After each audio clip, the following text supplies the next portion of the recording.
Going to Sleep, written by Space Wizard Nova Blast. Passing the time. Good night, Twilight, Spike said as he placed his scaly head down onto the pillow, his muscles relaxing as the blanket with a pale lavender glow was telepathically wrapped around his small form. Good night to you too, Spike, Twilight replied, smiling at her little brother, for that was what he was to her. Her little brother. I'll see you tomorrow. Spike unfortunately heard nothing, his snoring already loud enough to shake his tiny bed. Twilight smiled tiredly at her companion, friend, and assistant. Today had been a long and tiring day. She couldn't wait to get to sleep. Twilight almost jumped onto her bed, feeling the mattress bounce her back up before she was lying stock still, her duvet wrapped tightly around her as she started counting sheep.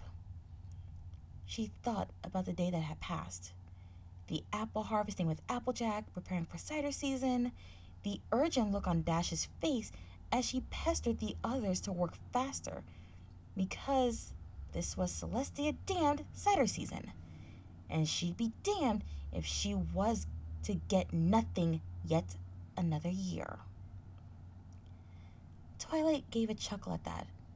Her friend was so silly, but she did feel a bit sorry that she was always left with no cider every year, and even if she didn't like it so much, she could appreciate how good it tasted and why Dash would go so crazy. Twilight just hoped she wouldn't go too crazy one day. She remembered how the Cutie Mark Crusaders had tried getting their cutie marks as librarians, finding different books on shelves, categorizing them, or even just reading them, resulting in a destroyed copy of Star Constellations written by typo writer, her copy of Fractions of Magic now being found under the letter Z, and her pristine first edition of Lord of the Elements now having a mark on it that bore very close resemblance to a toffee apple. Twilight's train of thought immediately slowed to a stop, realizing that she was thinking so much about things and past events wouldn't help her sleep. She turned her head up to the clock. It was 12:30 a.m. She shifted in her bed, trying to find the best sleeping spot. She eventually settled when she was lying on her right side, now looking directly at one of the bookshelves. For some reason, her eyes just wouldn't grow tired. It's one of those occasions when you feel tired, but your body just doesn't understand that it's supposed to be tired and sleeping.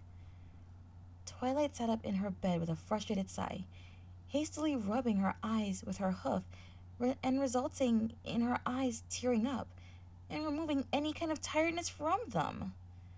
She sat up on her bed, muttered under her breath about why she never tried learning a sleeping spell. She looked over at Spike, noticing how his breath was still stable. His snoring had stopped though, which in Twilight's book was both a good and bad thing. But soon her eyes caught onto something else close to the dragon. His comic book. She hopped off the bed, landing with a soft thud and whipping her head over to look at Spike again. Luckily, the noise hadn't woken him up. She walked over and picked up the magazine in her magic, almost immediately after that, chastising herself for not picking it up while she was in the bed. She walked back to said bed and turned on her night lamp, flipping open the magazine. At first, the garish colors was a bit much. She found the constant action to be annoying, and the text bubbles that constantly got in the way certainly didn't help. But the more pages she turned, the more hype she got about the Power Ponies and their incredible attempts at defeating the Maniac. It came to a point where she was holding up the comic while jabbing at the empty air with her hoofs, saying things like, "Take that, "You evil fiend," or "You're going down," excitedly, as if she were there with the characters, beating up the evildoers, and so very wrapped up in Spike's comic. But unfortunately, every good thing has to reach an end. Just as the power ponies had been strapped onto the bomb, looking panicked at the thought of facing their very doom, Twilight turned to the next page, only to find a to be continued speech bubble taunting her. She threw the magazine away, the sleek covering making a squeaking noise as it skidded along the floor as she seethed in annoyance, angered that some pony somewhere had ruined her excitement with such a horrid cliffhanger ending. She once again jumped off the bed, this time heading for the kitchen, deciding that if she were to be up all night, she might as well do it on a full stomach. She found a few slices of toast, untoasted ironically. Duh. It was just plain bread. How silly of her. She gave herself a face hoof and shook her head. Maybe the lack of sleep was messing with her mind too much. She found some salad and tomatoes in the fridge. She placed the salad on the bottom with a tomato on top. She finally sealed it with a second piece of bread. And then the sandwich was complete. She took one bite, feeling the watery part of the salad, fussing with the bread to create a slightly mushy sensation. The tomato added the flavor, and mixed with the salad sweetness, it created a wonderful bittersweet taste. But just like the comic, the sandwich too came to an end. "At least I'm not hungry anymore," she said, looking up at the clock as it said 3:55 a.m. She went and got herself a soda, deciding on a Colt Cola instead of her normal Philly Fanta. She popped the bottle open and hitting the cap against her horn. She gulped it down in a few quick swigs, the bubbly sensation in her stomach making the food she had eaten before seem all the more pleasant. She threw the bottle into the recycling bin, hearing the glass hit the bottom and smashing. For now, she didn't care. She could take care of it in the morning. But now she had nothing to do. She looked up at the clock. It was now 3:45 a.m. If she was going to get some sleep, she had to do something boring. She went to her desk, finding a quill and some ink, deciding to make an attempt at writing a letter. But to who, she thought? "I've got it!" she suddenly exclaimed. "I'll write a letter to the princess." But it would have to be a casual letter. She had nothing important to write about. She gave a quick rub to the tip of the quill with her tongue before dipping it in the bottle of ink, the black liquid dripping onto the table and creating small pools, causing the purple unicorn to give a small curse. Grabbing a small cloth she kept around for cleaning up such messes.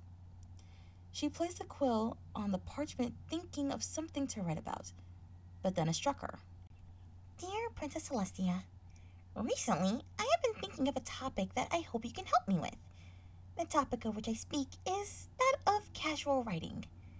As you know, Princess, I personally am not one to delve into casual things, not casual clothing, not casual talk, and certainly not casual writing. I only send letters if I deem them to be the utmost importance for either me or the pony receiving it. So I want to hear about your opinion and personal experience. Do you think casual writing is to be encouraged? Have you ever indulged in casual writing? Your faithful student, Twilight Sparkle." She went over to Spike, holding the quill in her lavender-colored magic, and used a feather to tickle the young dragon on the nose, causing him to sneeze out a particularly big burst of green flames. The flame enveloped the letter, and the magical parchment was sent directly to Celestia. Twilight went back to bed, confident that her teacher and ruler would look upon her with more pride and acceptance than ever. She gave a squeal as she got comfortable under her duvet. A short minute after, she received a letter with a royal seal. That was fast, Twilight said in a curious and slightly dry voice, coughing and clearing her throat a bit. She would need to get some water after this. Her throat was killing her. Discord, damn it! She shouldn't have drank that soda so late at night. With a tired sigh, she removed the seal and rolled open the parchment. Dearest Twilight Sparkle. Twilight chuckled. That was the way Celestia started all her letters. It seemed a bit stuck in place for someone who constantly monologues about the value of doing something different and learning new things. For the love of all things good in Equestria, go to bed. Twilight dropped the scroll on the ground, staring blankly at the wall before going back to the kitchen. She poured herself a glass of water, which she drank greedily, feeling the tasteless liquid loosen her throat. She glanced at the clock. It said 6:55 a.m. She went back to her bed, suddenly feeling very tired. She dropped down onto the bed, not even taking the time to cover herself with a blanket, as she felt the tight drape of welcome darkness that was unconsciousness overcome her. Good morning, Twilight, came a drowsy voice. Spike gave a stretch and yawned, getting out of his basket bed while rubbing his young, still sleepy eyes. I'll go and make breakfast,